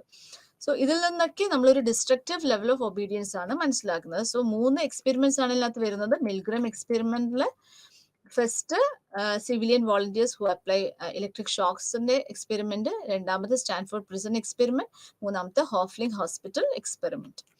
ദെൻ എന്തുകൊണ്ടാണ് റീസൺസ് ഫോർ ഡിസ്ട്രക്റ്റീവ് ഒബീഡിയൻസ്, എന്തുകൊണ്ടാണ് ആ ഒരു ഡിസ്ട്രക്റ്റീവ് ലെവൽ ഓഫ് ഒബീഡിയൻസ് വരുന്നതെന്ന് പറയുമ്പോൾ, ഒന്ന്, നമുക്ക് അവിടെ ഒരു ഗിൽറ്റ് ഫീലിംഗ് അവിടെ വരുന്നില്ല എന്നുള്ളൊരു കാര്യം. 2, ഒരു യൂണിഫോം ഇട്ട് കഴിയുമ്പോൾ it's A simple of authority, അപ്പൊ നമ്മൾ അവരെ ഒബേ ചെയ്യണം എന്നുള്ളൊരു അവസ്ഥ വരുന്നു. ദെൻ ഒരു relative strength, orders R gradually increased, അപ്പൊ ഒരു ഗ്രാജുവൽ ഇൻക്രീസ് ആണ് അവിടെ വരുന്നത്. അപ്പൊ അതിനിടയിൽ നമുക്ക് അവിടെ ഒരു പ്രൊട്ടസ്റ്റ് ചെയ്യാനുള്ള ഒരു ചാൻസസും അവിടെ കുറഞ്ഞു നിൽക്കുന്നതായിട്ട് കാണാൻ സാധിക്കും. ദെൻ പാർട്ടിസിപ്പൻസിന് ലെസ് ടൈമാണ് കിട്ടുന്നത്, അവർക്ക് വേറെ രീതിയിൽ ചിന്തിക്കാനുള്ള ഒരു എക്സ്ട്രീം ലെവലിൽ കൊടുക്കണോ ഷോക്ക് എന്ന് ചിന്തിക്കാനുള്ള ഒരു ടൈം പീരീഡ് അവിടെ കൊടുക്കുന്നില്ല. ഇതാണ് ഫാക്ടേഴ്സ് പറയുന്നത്. ഇനി എങ്ങനെ ഡിസ്ട്രക്റ്റീവ് ഒബീഡിയൻസിൽ നിന്ന് നമ്മൾ റെസിസ്റ്റ് ചെയ്യാം എന്ന് പറയുമ്പം, അവിടെ നിങ്ങൾക്ക് ഹാം ആരാണ് കൊടുക്കുന്നത് അവർ അതിനകത്ത് റെസ്പോൺസിബിൾ ആണെന്ന് പറയാം. അതേപോലെ ഒരു പെർട്ടിക്കുലർ ടൈം വരുമ്പോഴേക്കും അവിടെ അൺഎത്തിക്കൽ ആണ്, നമ്മൾ ഡിസ്ട്രക്റ്റീവ് കമാൻഡ്സ് സബ്മിഷൻ വന്നിട്ടുണ്ടെങ്കിൽ അവിടെ ഒരു അൺഎത്തിക്കൽ ലെവലാണ് എന്ന് നമ്മൾ പറഞ്ഞു കൊടുക്കുന്നു. അതുപോലെ exposing the individuals to the actions of the models who disobeyed the commands. അതുപോലെ ആരാണ് എക്സ്പെർട്ടൈസ് അല്ലെങ്കിൽ ആരാണ് അതോറിറ്റി, അവരെ ക്വസ്റ്റ്യൻ ചെയ്യാനുള്ള ഒരു അതോറിറ്റി നമുക്ക് കിട്ടുന്നു. അതുപോലെ ട്രൂ പവർ എന്താണെന്നുള്ളത് നമ്മളവിടെ മനസ്സിലാക്കുന്നു.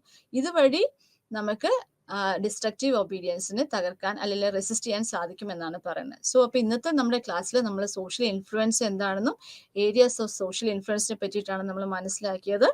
സോ സോഷ്യൽ ഏരിയാസിൽ നമ്മൾ കൺഫർമിറ്റി പറഞ്ഞു, കംപ്ലൈൻസ് പറഞ്ഞു, ദെൻ ഒബീഡിയൻസ്, ഈ 3 ഏരിയാസ് ഓഫ് സോഷ്യൽ ഇൻഫ്ലുവൻസ് ആണ് മനസ്സിലാക്കിയത്. ഇന്നത്തെ ക്ലാസ്സിൽ നമ്മൾ ഏരിയാസ് ഓഫ് സോഷ്യൽ ഇൻഫ്ലുവൻസ്, അതിൽ conformity, compliance and finally obedience, then ലാസ്റ്റിൽ റെസിസ്റ്റിംഗ് ഡിസ്ട്രക്റ്റീവ് ഒബീഡിയൻസ് ആണ് നമ്മൾ മനസ്സിലാക്കിയത്. സോ ഇന്നത്തെ ക്ലാസ് നമ്മൾ ഇവിടെ അവസാനിക്കുകയാണ്. ഇനി അടുത്ത ക്ലാസ് അടുത്ത ദിവസം ഉണ്ടാവും. So keep studying. Thank you. നമസ്കാരം.